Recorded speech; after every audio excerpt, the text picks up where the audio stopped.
Hace unos 60 años se comenzó a designar el estudio de los materiales en la ingeniería como ciencia e ingeniería de los materiales. En esta rama de estudios se incluyen estudios de la física del estado sólido y aspectos químicos de los materiales, desde su estructura atómica hasta cada material, en particular de forma macroscópica.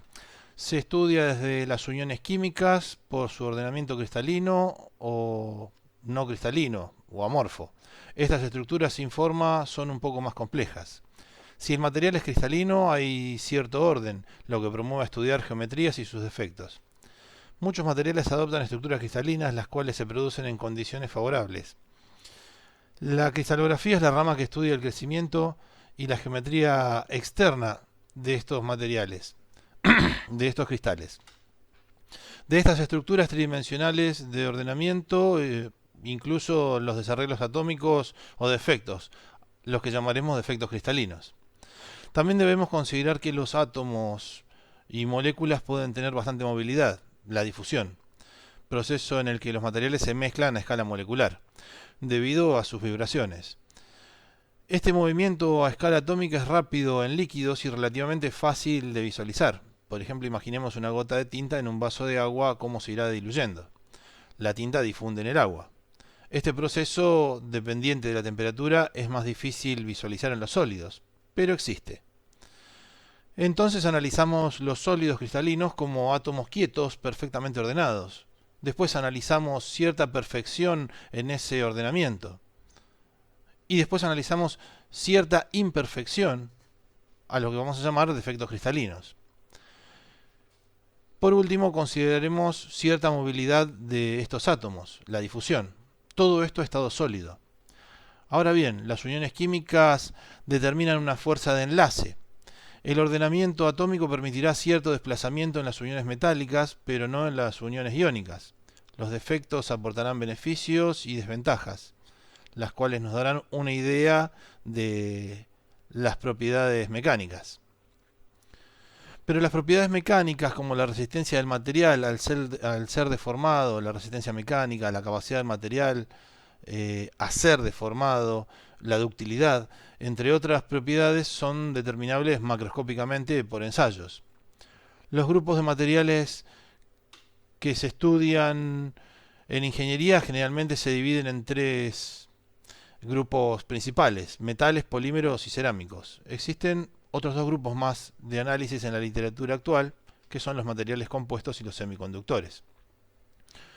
Los estudios de los materiales en ingeniería abarcan desde la metalurgia, la ingeniería y el estudio de los cerámicos, la química y el procesamiento de los polímeros y plásticos. El conocimiento de estos tres grupos principales de materiales motiva el estudio de materiales compuestos y semiconductores. Como se ha mencionado, las propiedades mecánicas, la dureza, la resistencia, la deformación, las propiedades tecnológicas como la resistencia, la fatiga, corrosión, desgaste, entre otras, se determinarán por medio de ensayos de laboratorio. Asimismo, como también se evalúa el comportamiento en servicio, en uso, ya que los ensayos no representan las solicitaciones reales del material, es decir, lo que realmente sucede con estos materiales. En esta presentación se mostrarán algunos muy breves aspectos referentes a la introducción histórica de los materiales en ingeniería. En una segunda parte, la estructura de la materia desde el punto de vista de los enlaces químicos. Desarrollaremos desde una clasificación general y comportamiento general hasta una reseña y evolución de los materiales a través de los años. Un análisis de los elementos químicos de la tabla periódica para comprender los enlaces químicos y moleculares. Algunos de estos enlaces van a determinar arreglos de corto alcance o amorfos y estructuras geométricas tridimensionales de arreglos atómicos de largo alcance. Estas estructuras se llamarán estructuras cristalinas, entre las cuales analizaremos solamente algunas, las más comunes, algunos casos de estructuras cúbicas y la estructura hexagonal. Como son arreglos geométricos, se pueden analizar varios parámetros y características, por ejemplo, la densidad de átomos en cada estructura cristalina o los planos compactos. Tenemos los grupos principales: los metales o los materiales metálicos, los materiales cerámicos y los materiales poliméricos o los polímeros. Estos grupos principales van a tener características individuales, todos dependiendo del tipo de unión química. También podemos considerar el grupo de los compuestos y de los semiconductores, pero estos entrarán en algún otro curso.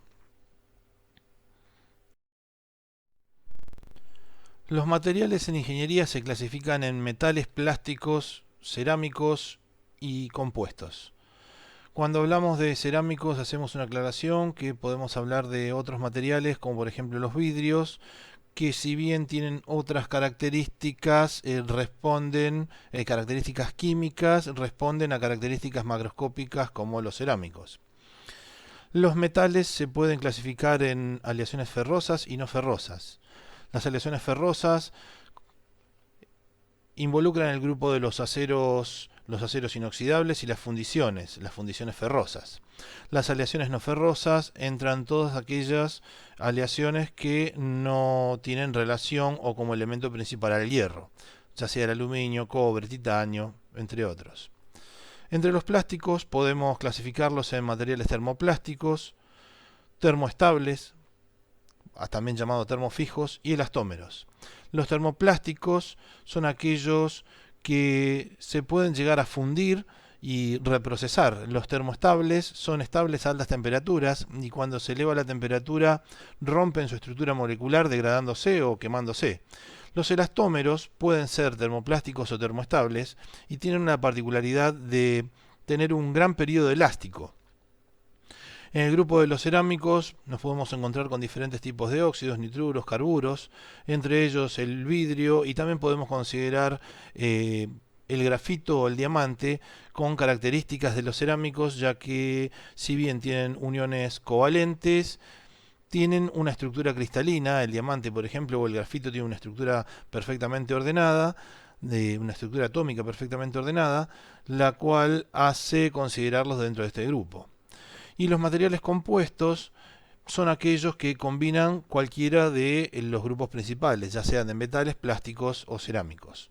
Entre ellos podemos encontrar los plásticos reforzados o los materiales compuestos de matriz metálica o matriz cerámica.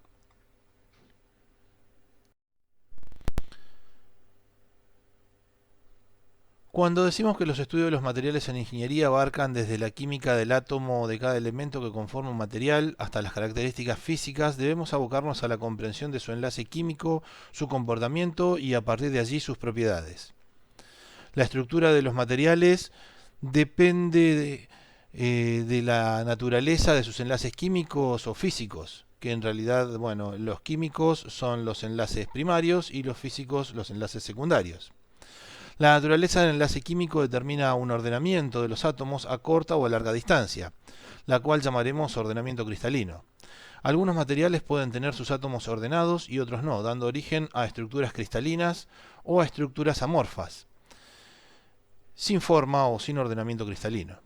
Cabe aclarar que los cristales perfectos no existen, por lo que debemos analizar sus defectos de orden cristalino.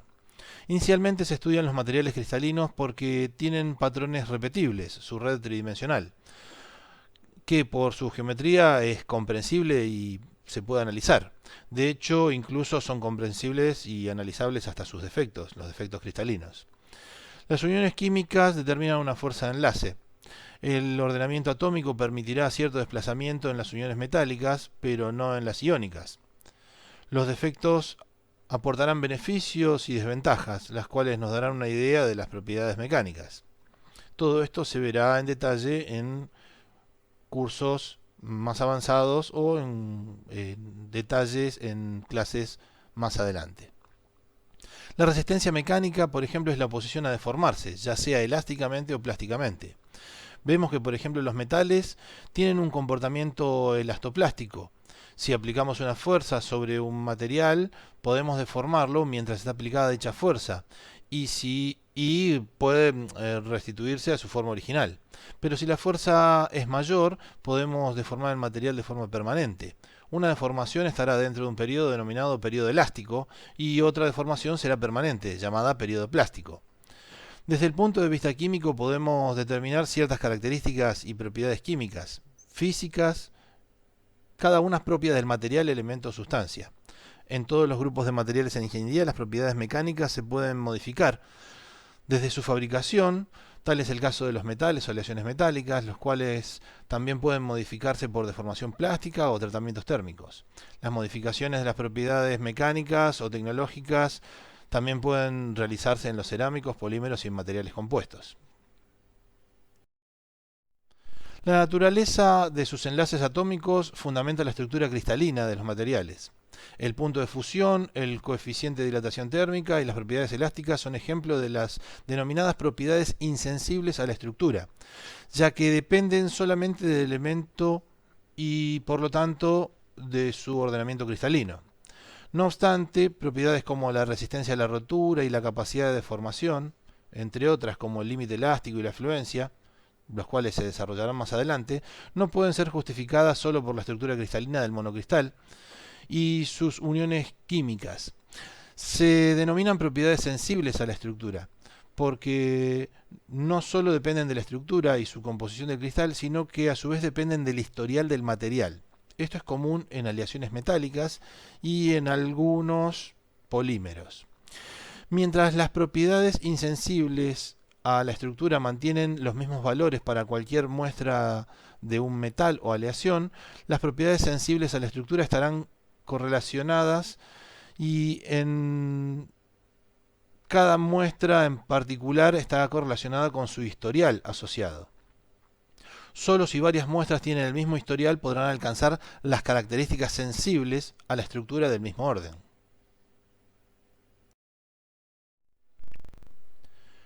La evolución de los materiales a través del tiempo dependía de la disponibilidad y el conocimiento de qué podían ofrecer. En la prehistoria se conocía poco de los metales, más que los metales en estado nativos, como el oro, la plata o el cobre. Era más fácilmente utilizar los materiales que ofrecía la naturaleza, piedras, madera o cueros. Se han encontrado indicios que la invención de la rueda se remonta aproximadamente 3000 años antes de Cristo. A partir de allí, podemos ver que la evolución de los materiales para esa época, según la clasificación convencional de materiales en ingeniería, era mayoritariamente de cerámicos, vidrios o polímeros. Cabe aclarar que el término polímero abarca los elementos que responden a la química del carbono, a la química orgánica, que para esa época eran las maderas o los cueros. Nada tiene que ver el término polímero aplicado a esas eras, a esas épocas, con los plásticos o polímeros sintetizados actualmente. Incluso si observamos la evolución hasta el nacimiento de Cristo, vemos que la evolución de los metales ha sido sumamente escasa. De hecho, hasta aproximadamente 750 a 500 a.C. recién se considera la finalización de la Edad del Hierro. Ya avanzando en la historia, hasta el 1800, época del inicio de la revolución industrial, observamos un gran crecimiento en el desarrollo de metales y aleaciones metálicas. Aparecen las fundiciones y aleaciones de las más variadas.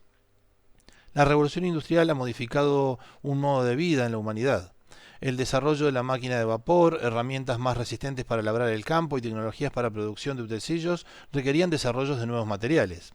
Pero también las guerras han aportado mucho en esta tecnología.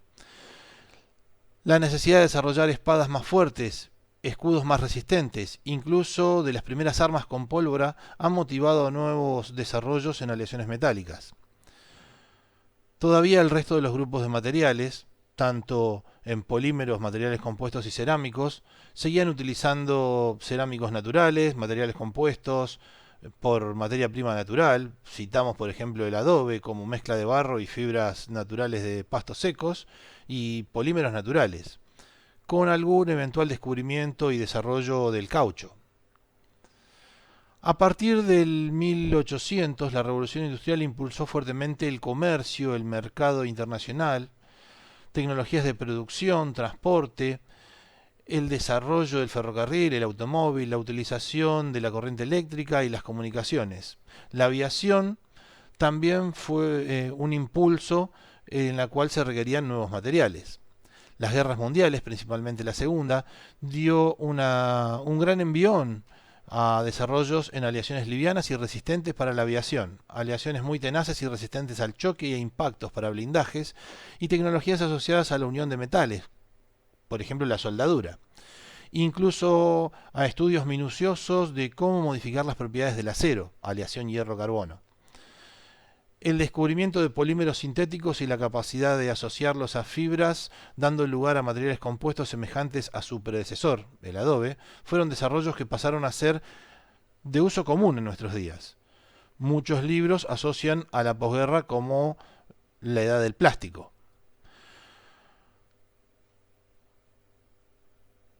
Hoy en día, ya en el siglo XXI, no tendremos autos que vuelan como creían allá por la década del 60 o del 70, pero la gran variedad de materiales prácticamente compite y da un abanico de posibilidades que todavía sigue en estudio. Fíjense que la competencia es prácticamente igual para para todo lo que es en nuestro siglo XXI. Mantienen más o menos el mismo interés en cerámicos, el mismo interés en desarrollos de materiales compuestos, en polímeros y en metales. Analizando casos particulares de fabricación de materiales en ingeniería, resumamos la metalurgia del hierro, la siderurgia. Se conocen las materias primas, los minerales, su extracción y refinamiento y adecuación de los mismos para poder entrar en procesos de máxima producción. Alto horno y convertidor para producir acero. Pero también se pueden utilizar otras tecnologías, procesos denominado vía sólido, procesos de reducción directa y un horno eléctrico de alta potencia para obtener aceros también.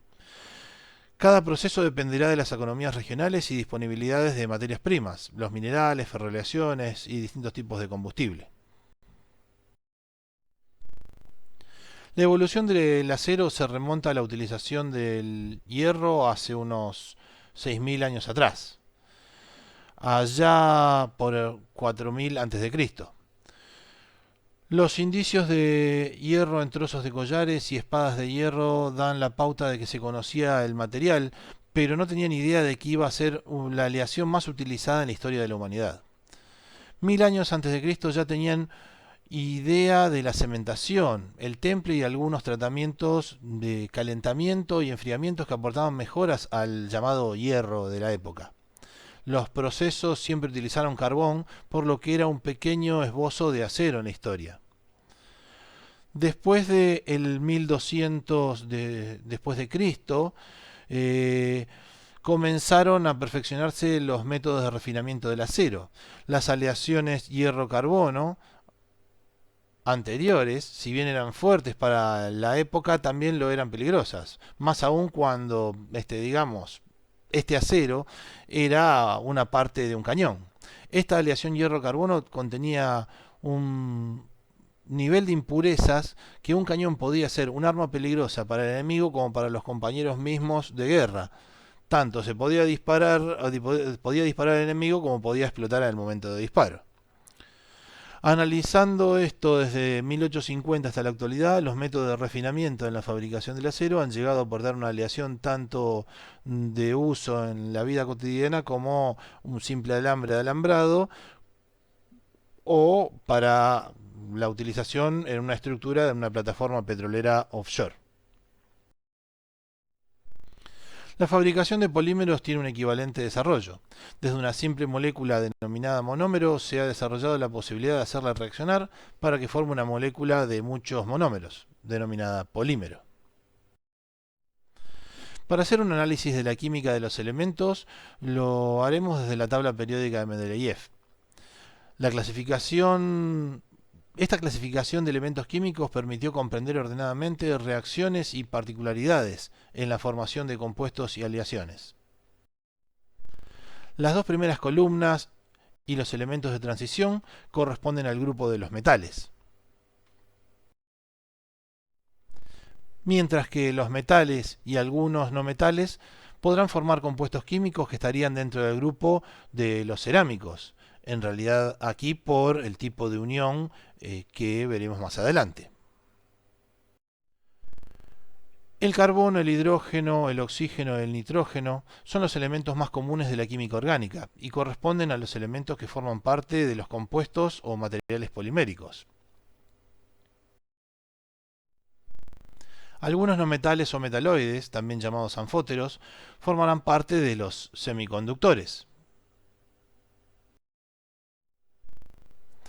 mientras que los materiales compuestos se forman a partir de dos o más elementos de los tres grupos fundamentales, metales, polímeros y cerámicos, a fin de obtener propiedades que no pueden obtenerse aisladamente con cada uno de ellos. Tengamos en claro la posición de los metales y de los no metales en la tabla periódica.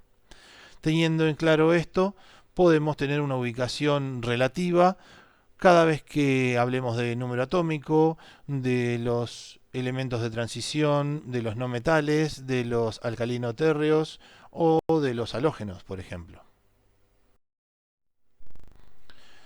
El radio atómico de los átomos, considerando los átomos como esferas, irá creciendo con el número atómico.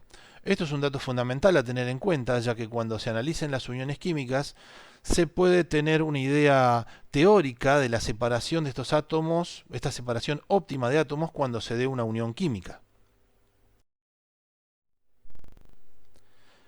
De igual manera, deberemos tener en cuenta las electronegatividades. Los elementos más electronegativos son los no metales y los elementos menos electronegativos, los metales. El flúor es el más electronegativo y el francio el menos electronegativo. Para formar todos nuestros materiales, sustancias o compuestos tendremos que analizar enlaces primarios o químicos, ya sean iónicos, covalentes y metálicos, y enlaces secundarios o moleculares. Los iónicos se dan entre metales y no metales. Su diferencia de electronegatividad debe ser alta, usualmente mayor a 2, dando compuestos iónicos. Los covalentes, los enlaces covalentes o uniones covalentes, se dan entre no metales, con una muy baja diferencia de electronegatividad. Las uniones metálicas se dan únicamente entre metales, también con baja diferencia de electronegatividad. Las uniones moleculares serán las uniones de algunos compuestos para acoplar sus moléculas. En estas uniones no interviene el intercambio de electrones, por lo tanto serán débiles. Cualquier aumento de energía romperá este tipo de unión. Esto hay que tenerlo en claro al momento de elevar la temperatura en un material o sustancia que podría provocar algún cambio de estado de agregación. Por ejemplo, pasar de sólido a líquido. Los átomos no permanecen aislados en la naturaleza. Aislados no son estables, y el unirse a otros átomos pasan a un estado de menor energía, o sea, de mayor estabilidad. Tienden a la estructura de un gas noble. Una unión química se origina como resultado de la interacción electrostática entre los núcleos y los electrones de los átomos que se ensamblan. Solo intervienen los electrones de valencia, quedando inalterados los electrones más próximos al núcleo y el núcleo, salvo que sea una reacción nuclear y ahí se alteraría el núcleo. El enlace más común en los libros de química es el enlace cloro y sodio, para formar cloruro de sodio, sal de mesa. El cloro es un halógeno, elemento electronegativo. Está abajo del flúor en la tabla periódica. El sodio es un metal alcalino, de la primera columna de la tabla periódica. La diferencia de electronegatividades es alta. La unión se da cuando un electrón del orbital del sodio pasa al cloro, quedando desbalanceado en cargas. El cloro queda con una carga negativa de más, un anión o ion negativo, y el sodio con una carga positiva de más, en el núcleo, o sea, un ion positivo. Esto provoca una atracción por polos opuestos, con compartición de electrones. Este ejemplo es clásico en el cual podemos observar una representación de esferas rígidas de los átomos en la unión, determinando una unión óptima como suma de los radios iónicos. Esta distancia óptima depende de las fuerzas de atracción electrostática y de las fuerzas de repulsión. Cuando la suma de ellas, la fuerza neta de enlace, da cero, la condición es óptima para la unión.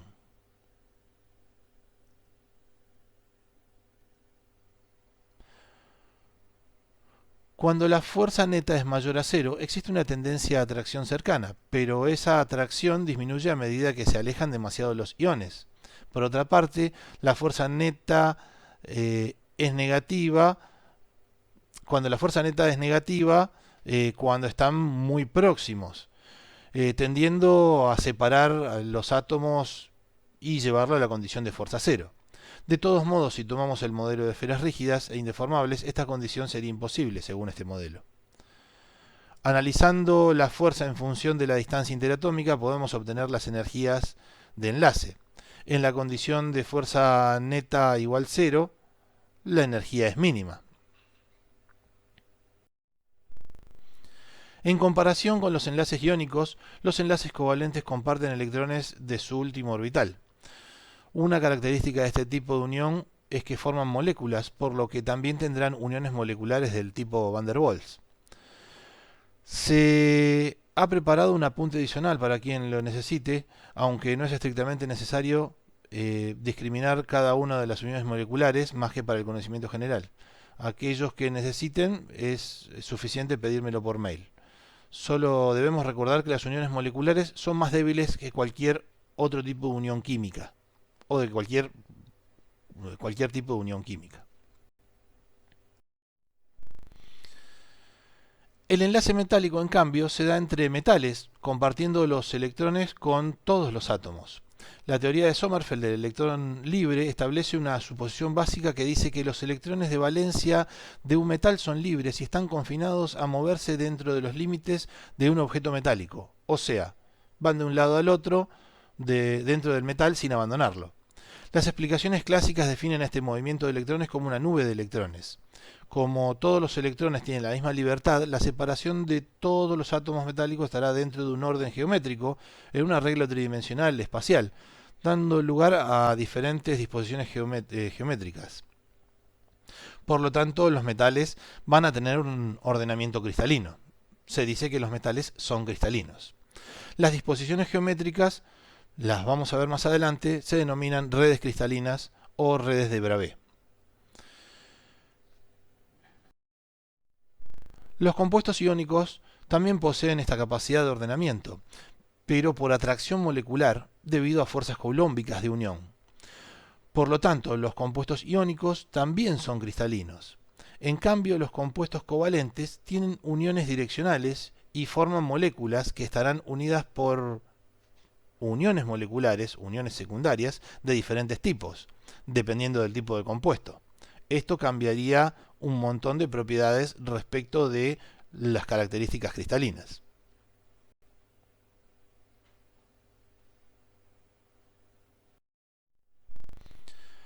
Las uniones iónicas son fuertes, determinarán altos puntos de fusión. Los compuestos formados por uniones covalentes puras son muy fuertes, por ejemplo el diamante. En realidad, esta es una de las excepciones de las uniones covalentes que también podrían dar algunos ordenamientos cristalinos. En cambio, los compuestos covalentes con uniones moleculares poseen bajos puntos de fusión, el agua o los polímeros. Esto depende justamente de que las fuerzas moleculares son débiles. El tipo de unión determinará el estado de agregación de la materia también. Debemos considerar que de las uniones moleculares, siempre, al ser las más débiles, nos van a dar una característica muy particular de cada uno de los materiales.